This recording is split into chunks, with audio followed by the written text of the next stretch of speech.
მოკლე მიმოხილვა კონსტიტუციაზე ხშირად ისმის, რომ ჩვენ თავზე გადაგვახიეს კონსტიტუცია, თუ როგორი კარგი დოკუმენტია ეს და როგორ დაგვირღვიეს შიგ რაც არის ჩაწერილი და რომ ხალხი არის ძალაუფლების წყარო და ასე შემდეგ. მოდით შევხედოთ რა ხდება ჩვენს კონსტიტუციაში და თვითონ გავაკეთოთ დასკვნა თუ რა კონსტიტუციის თამაშის წესების ქვეშ მუშაობს საქართველოს. ესე იგი არის პარტია ან პარტიების კრებული, რომელიც შემდეგ შედის საკანონმდებლო ორგანოში.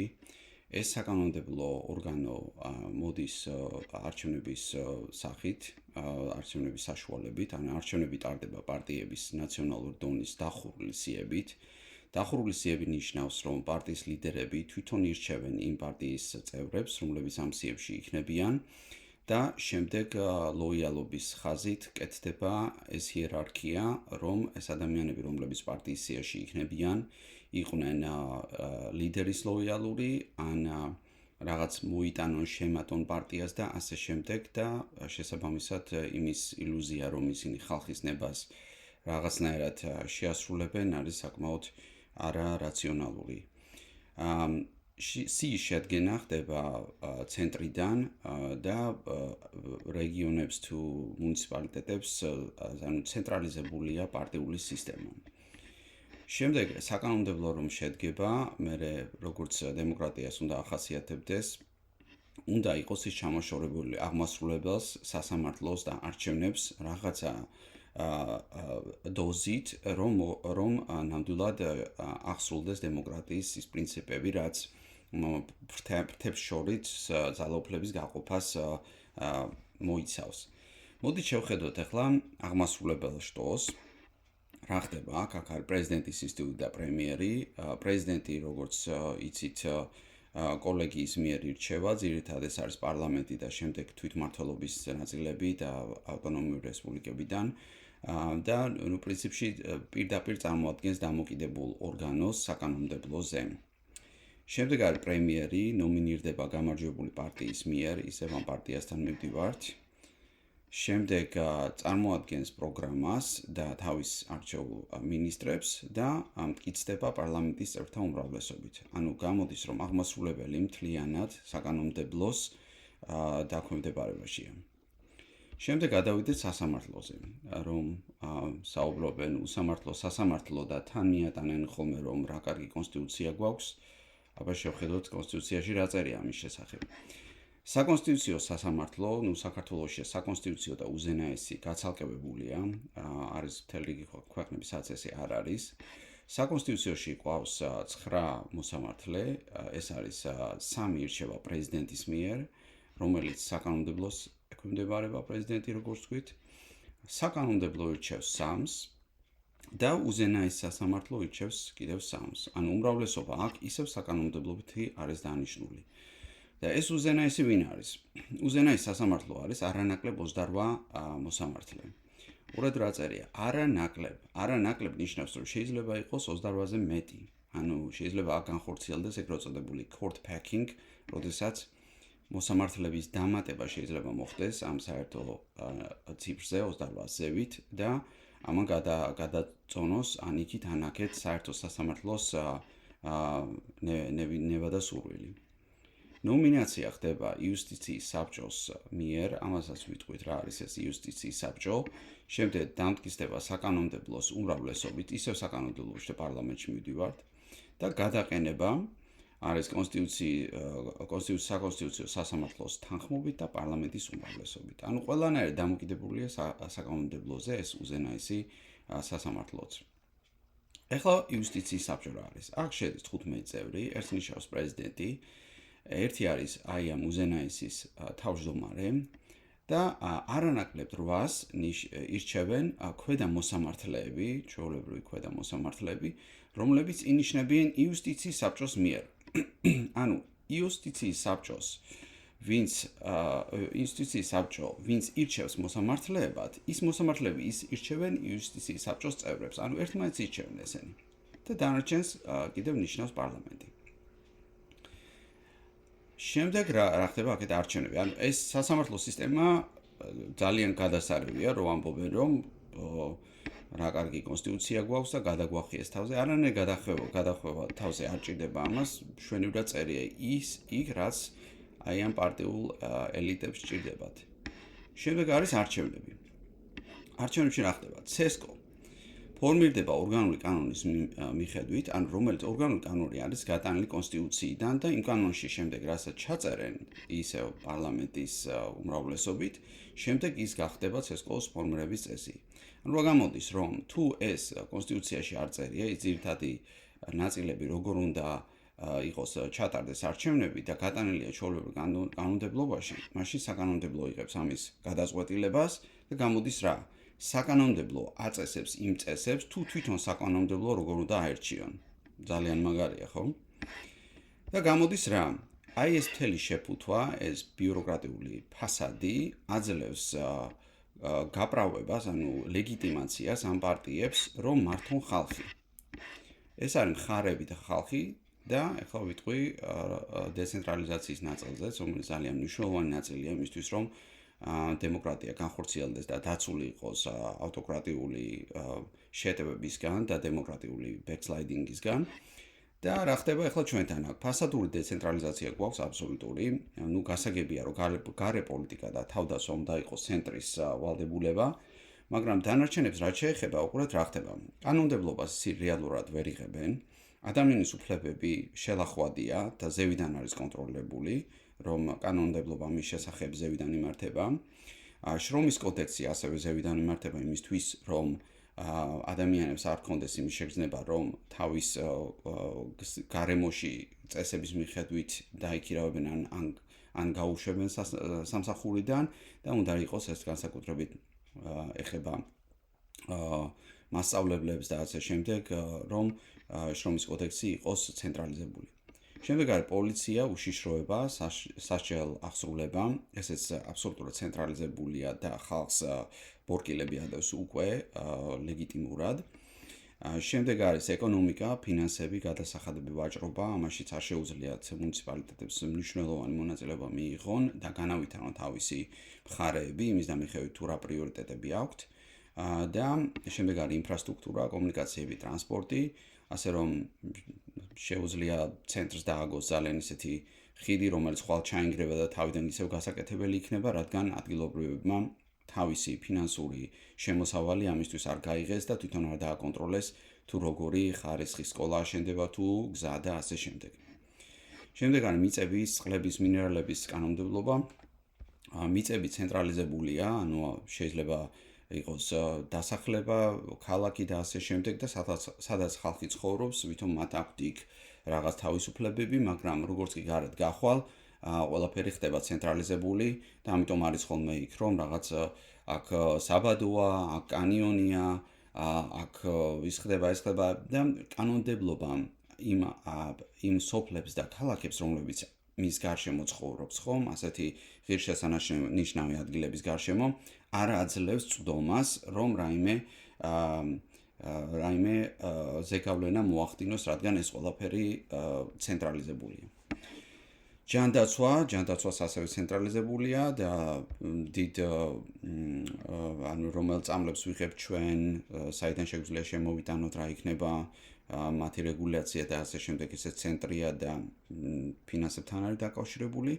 განათლება, აკრედიტაცია, თუ რამდენი უნივერსიტეტი იქნება, სად იქნება განლაგებული, ასე შემდეგ, ეს ყველაფერს ასევე ცენტრალურია.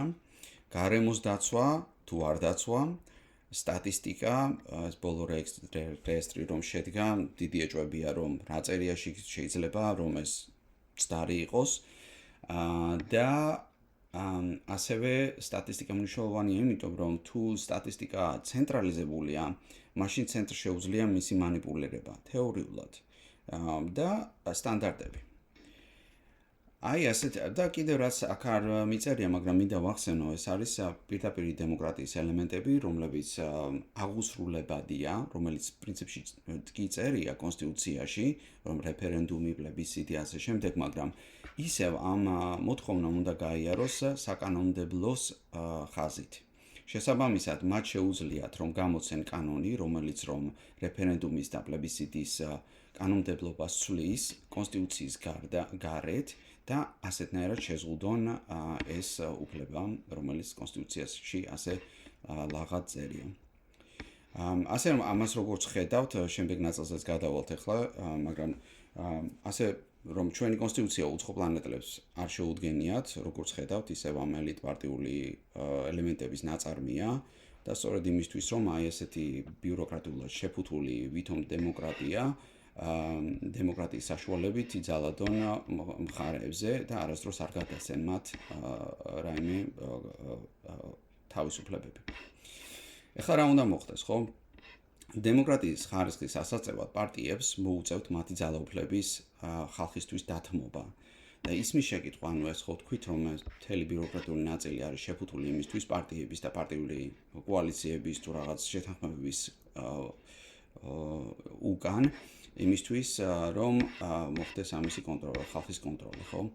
და იმისთვის, რომ ხალხს გადაეცეს ეს ყველა თავისუფლებები და მოხდეს ნამდვილი დემოკრატიის განხორციელება, მათ მოუწევთ რაღაც ძალაუფლების დათმობა და ხალხისთვის გადაცემა, რომელიც ნიშნავს, რომ მათ უნდა შეიზღუდონ თავისი უფლებები. და ისმის შეკითხვა, რომ პარტიები ამას ნებაყოფლობით იზამენ თუ არა, აქამდე საქართველოში არ მომხდარა და აქ არის ჩამოწერილი ძალიან მოკლედ, მაგრამ ცხადად თუ რა ინტერესები აქვს პარტიებს და რა ინტერესები აქვს ხალხს და სად არის ამისი თანხვედრა.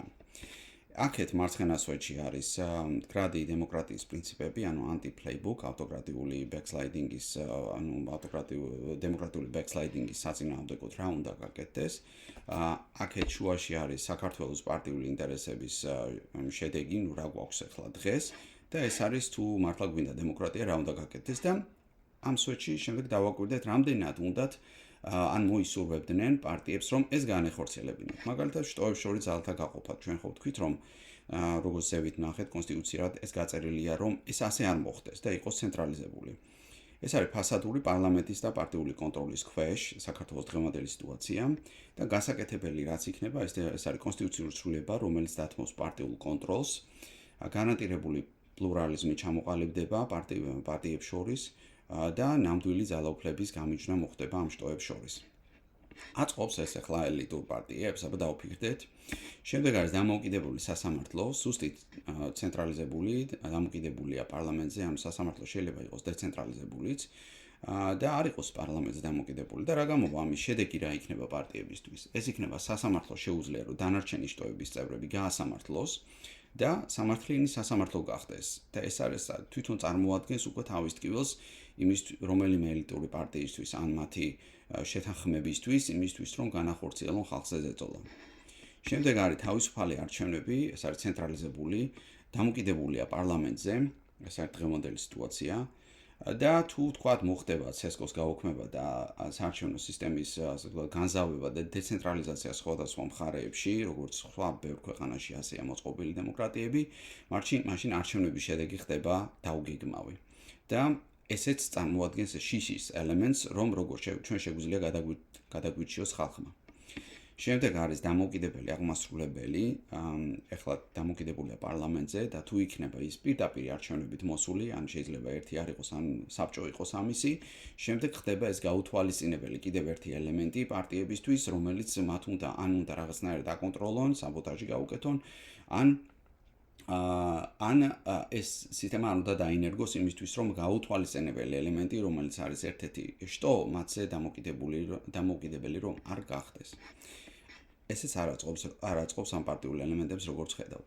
შემდეგ არის დეცენტრალიზაცია, ფასადური, ყველა საკონტროლო სტრუქტურა ცენტრიდან იმართება საქართველოში და მხარეებს თუ გადაეცემათ მეტი კონტროლი, მათ შორის ფისკალური კონტროლი, როგორც არის ცენტრის შემოსავლების, შეიძლება ტრანზიტი იყოს, შეიძლება თვითმფრინავის გადაფრენა იყოს თუნდაც ქვეყანაზე და მრავალი ასეთი შემოსავალი, რომელიც ცენტრს აქვს, ეს მრავალ ქვეყანაში არის ავტომატიზირებულად გადანაწილებული სხვადასხვა მხარეებზე მათი პოპულაციის და სხვა ფაქტორების, მაღალმთიანობის, გზების სიგრძის და ამის მიხედვით და თუ ეს გახდება არადისკრეციული, არამედ სავალდებულო, მაშინ გამოდის ის, რომ მხარეებს მიეცემათ მეტი სათქმელი საერთო სათქმელში და ცენტრს მოიხსნება იმისი ბერკეტი, რომ მხარეებს გადასცეს ლუკმა დაფინანსებები, ტრანსფერები ისეთნაირად რომ ამ მხარეებს შემდეგ მადლობის მოხდა მოუწიოთ.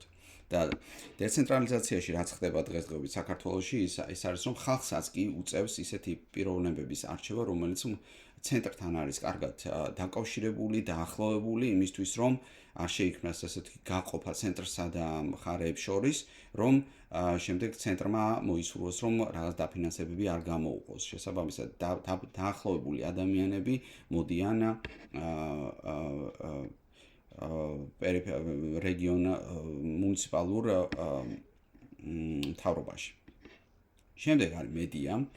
მედია გვაქვს შეზღუდული პარტიული კონტროლის ქვეშ და წარმოიდგინეთ რომ მედია რო განთავისუფლდეს ეს რომ აიკრძალოს და მედია თავისუფლება გამოიწვევს შემდეგ იმას რომ პარტიებს დაესმებათ ის შეკითხვები, რაზეც მაგალითად აქაც ვსაუბრობ, ხო? და ხალხისგან წამოვა ეს შეკითხვები და პარტიული კონტროლისგან და ფინანსური კონტროლისგან განთავისუფლდება. მედიაში გვაქვს რაღაც კატასტროფა დღესდღეობით, რომელიც ასევე ამწოვებს ამ პოლარიზაციის თემას და მიდის პირდაპირ შეჯიბრი ვინმე ფულს დადებს. შემდეგ არის ადამიანის და საზოგადოებრივი ორგანიზაციების თავისუფლებები, ეს კანონმდებლობით რომ შეზღუდვადია, ჩვენ უკვე ვნახეთ ჩვენი კონსტიტუციის ქვეშ და თუ ეს განთავისუფლება მოხდება სტრუქტურულად და არა სათგრძელოების საფუძველზე, მაშინ გამოდის რომ პარტიებს თხოვენ მეტ პასუხისმგებლობას და აწყობს თუ არა ეს პარტიებს რომ მაგალითად თუ შედგება რაიმე გამოკითხვა ხალხში და ხალხი იტყვის რომ ეს გვაწუხებს ჩვენ, რა გარანტია იმისი რომ პარტიებმა უპასუხონ ამ ადამიანებს, ამისი გამოცდილებაც გვაქვს და დღევანდელი არც ერთი პარტია ამ ყოველ შემთხვევაში 24-ის არჩევნების წინ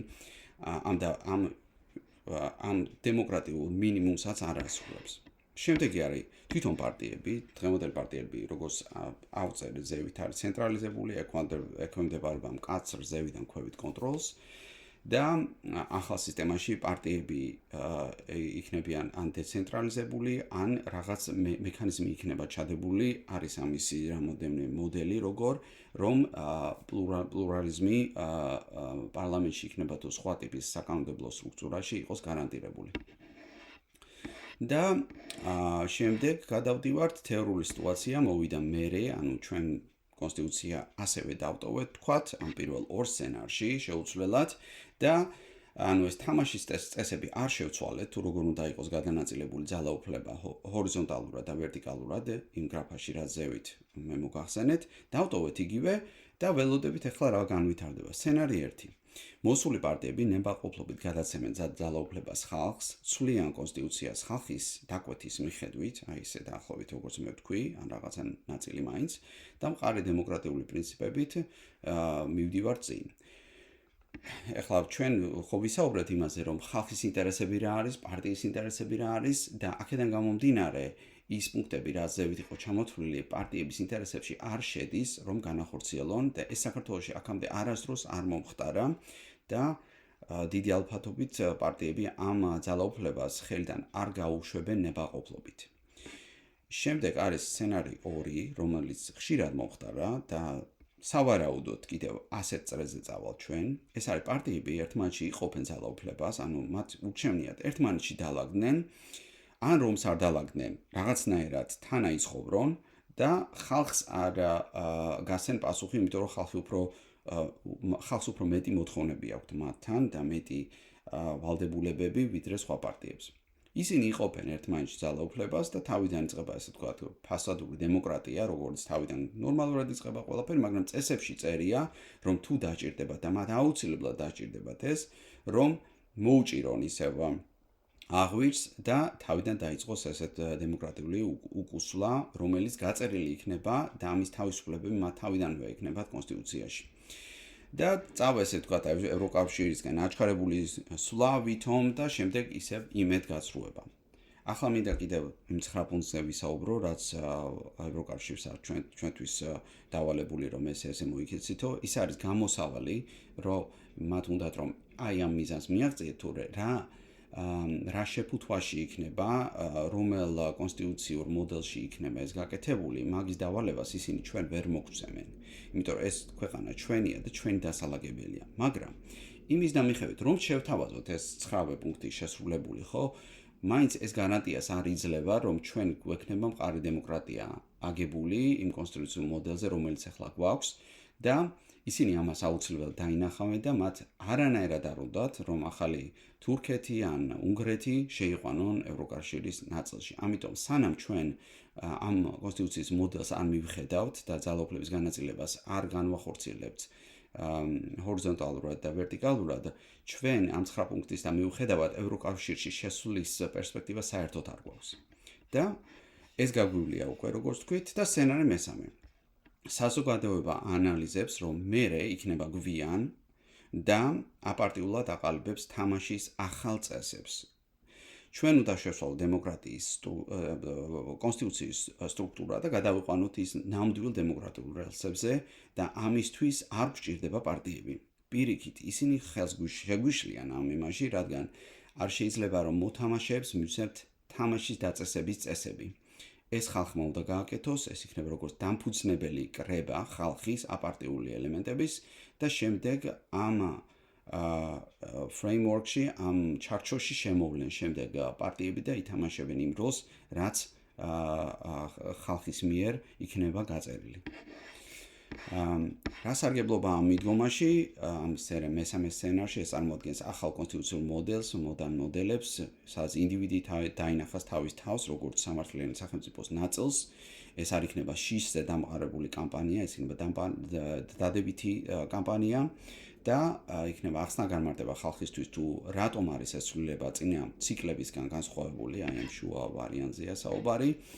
და წარმოადგენს პოლიტიკურ პროდუქტს, რომელსაც ყველა ელოდება და აღადგენს მონაწილე პარტიებისადმი ნდობას. ანუ იმ პარტიების ელემენტების თუ პოტენციური აქტორების მიმართ, რომელიც ამ პრინციპებს დაეთანხმება და წინასწარ დავდებთ ამ შეთანხმებას, რომ ნამდვილი დემოკრატია აი ამ ჩარჩოში უნდა დამყარდეს და ისინი არ გაიტაცებენ თავიდან ამ სადავეებს და ხალხს არ მისცემენ საშუალებას, რომ განახორციელონ თავისი ნება.